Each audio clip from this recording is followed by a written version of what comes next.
Welcome back. Today I'm going to be talking to you about one of my favorite social media tools, Twitter. So what is it about Twitter that I find so interesting? Well, for one thing, it's concise. Twitter is 140 characters or less. That counts every space, every letter, every number. And so I also find it to be some of the most challenging writing that we can do in social media. Because you really do have to pay attention. Every single space counts. And so with Twitter, there has been some talk of increasing the character length, but right now it is still 140 characters. There's a couple things I want to talk about that you can use to help keep your Twitter message very concise. And the first one is SVO, and I consider subject, verb, and object. This is active language as opposed to passive language. And the best thing to do is take a look at what your verb is in the sentence and then ask yourself, what is the subject that is doing that action?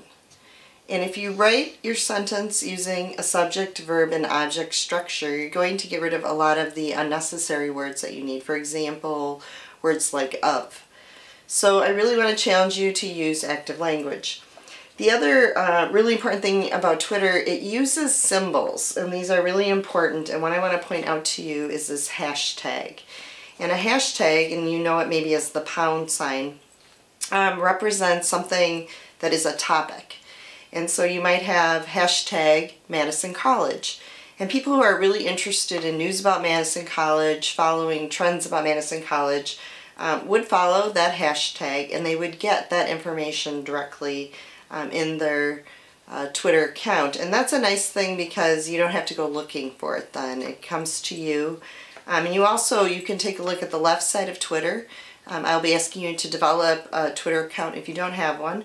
But you will see your Twitter feed, and on the left hand side there will be hashtags with whatever is trending right now internationally. The other symbol is the @ symbol. And this is important in Twitter because this is a way you can let someone know you're talking about them.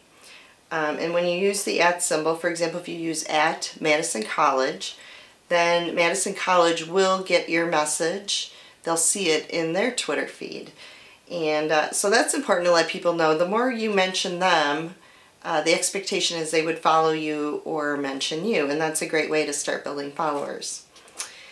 The other thing I want to mention, there are services. So Twitter makes great use of links because it's very short and concise. It's sometimes better to just provide a link for more information. And there are services such as Bitly, bit.ly, where you can take a longer URL, put it in, and for free they'll provide you with a shorter one. And so that's really important, again, as we talk about our 140 characters or less. So who uses Twitter?